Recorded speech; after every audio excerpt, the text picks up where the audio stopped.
But there's a positive in the story. So the couple, the family, my mother and her mother lived in the outhouse that has a toilet outside. So quite an interesting dynamic. She heard this little child scream, and the mother had to work, the grandmother had to work, and she was an elderly lady. Her children were already teenagers and out of the house. And she then sort of became my day mother. She then looked after me. How lucky am I not? Amazing. Yes. What is interesting about this particular woman, I met her many, many, many years later, where she told me the story. And the way I met her is so interesting. My husband's first marriage had gone south, and he had a little boy, and him and his first wife had this family connection, this friends in the family connection.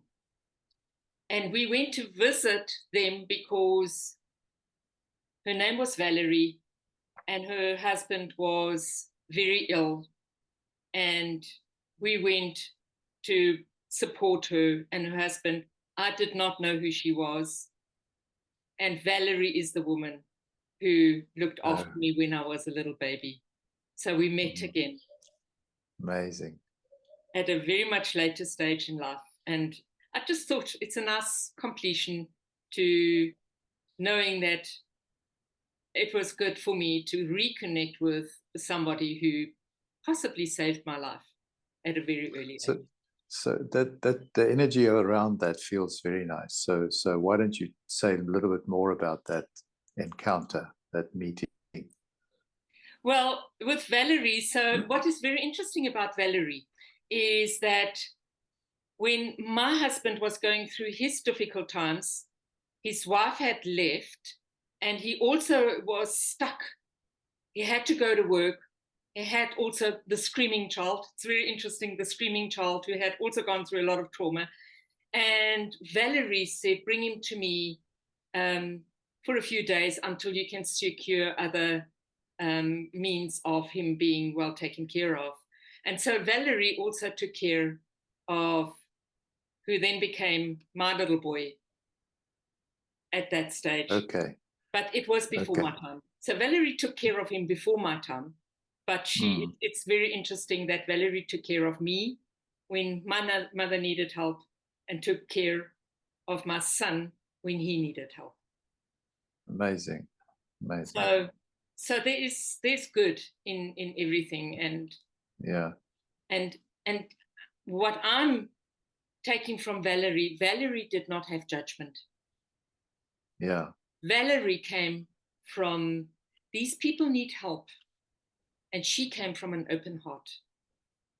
And that open heart is what my grandmother, my mother, and I needed. Because judgment closed all the doors. And an open heart basically opened the doors. So Valerie definitely adopted a kind of benevolent elder role in your system. Yes, yes. She's not the only one, but she's the first one. Yeah. And how long did she look after you? Not too long, because my grandmother then got another job offer in another town. So she left. My father by this time had moved to another town because there was talk, and he was then promoted to a different part of the company, to a different division of the company. So he moved on, and my mother then went back to the town where I was conceived, and she started finding a job there. She found also another room in the back garden of somebody else's property. And so, but she had a roof over her head for her child. She had a job to go to, and she could make a new start for herself.